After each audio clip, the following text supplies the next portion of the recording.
അപ്പോൾ പുതിയൊരു അപ്ഡേറ്റ് ആയിട്ടാണ് ഞാൻ വന്നിരിക്കുന്നത്. നമ്മുടെ എഡ്യൂക്കേഷണൽ കലണ്ടർ 2025-2026 പ്രകാരം ഇനി വരാനായിട്ട് പോകുന്ന മെയിൻ എക്സാം, അതായത് ഈ വർഷത്തെ നിങ്ങളുടെ മെയിൻ എക്സാംസിന്റെ ഒരു എസ്റ്റിമേറ്റ് ഡേറ്റ് നമുക്ക് കിട്ടിയിട്ടുണ്ട്. എന്തൊക്കെയാണെന്ന് നമുക്ക് നോക്കാം.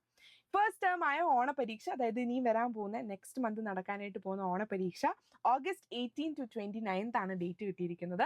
അധികം മാസങ്ങളൊന്നുമില്ല, ദിവസങ്ങൾ മാത്രമേ ഉള്ളൂ. അപ്പം ഉടനെ തന്നെ നമ്മുടെ ഓണപരീക്ഷ നടക്കും.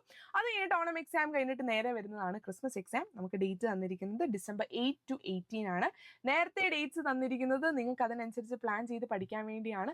ഓണം എക്സാം കഴിഞ്ഞ് കഴിഞ്ഞിട്ട് പിന്നെ ക്രിസ്മസ് എക്സാമിലേക്ക് അധികം സമയമില്ല, അതുകൊണ്ട് തന്നെ പെട്ടെന്നായിരിക്കും പോർഷൻസ് ഒക്കെ പോകുന്നത്. അപ്പോൾ അതിനനുസരിച്ച് നിങ്ങൾ പ്രിപ്പയർ ചെയ്യുക. അപ്പം നമ്മുടെ ഡിസംബറിലെ ക്രിസ്മസ് എക്സാം കഴിഞ്ഞിട്ട് പിന്നെ +2 സ്റ്റുഡൻസിന് നിങ്ങൾക്ക് പ്രാക്ടിക്കൽ എക്സാം ഉണ്ട്.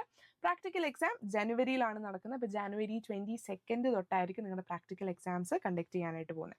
ആ പ്രാക്ടിക്കൽ എക്സാം എല്ലാം കഴിഞ്ഞ് കഴിയുമ്പോഴത്തേക്ക് നിങ്ങളുടെ മെയിൻ എക്സാമിന് മുന്നേ ഒരു മോഡൽ എക്സാം നിങ്ങൾക്ക് ഇടുന്നതായിരിക്കും. അപ്പോൾ മോഡൽ എക്സാം മസ്റ്റായിട്ട് നിങ്ങൾ പഠിച്ചിട്ടേ പോകാവുള്ളൂ. അതാകുമ്പോൾ മെയിൻ എക്സാമിന് നിങ്ങൾക്ക് റിവിഷന് കുറച്ചും കൂടെ സമയം കിട്ടും. അപ്പോൾ February 16th to 23rd ആണ് ഇവിടെ വന്നിരിക്കുന്നത്. അപ്പോൾ February 16 തൊട്ട് 23 വരെ നിങ്ങളുടെ മോഡൽ എക്സാം കണ്ടക്ട് ചെയ്യും. അത് കഴിഞ്ഞിട്ട് ഉടനെ തന്നെ നിങ്ങളുടെ മെയിൻ എക്സാം കാണും, അതായത് March 2nd ഫസ്റ്റ് വീക്ക് തന്നെ ഉണ്ട്.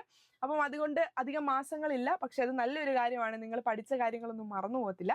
അതുകൊണ്ട് March 2nd തൊട്ട് March 30th വരെയാണ് നിങ്ങളുടെ മെയിൻ എക്സാം പറഞ്ഞിരിക്കുന്നത്. അപ്പം കൂടുതൽ ഇതുപോലത്തെ ഇൻഫോർമേറ്റീവ് വീഡിയോന് വേണ്ടി നിങ്ങളെ സബ്സ്ക്രൈബ് ചെയ്യുക. ക്ലാസ്സുകളിൽ വെച്ച് കാണാം. ബൈ.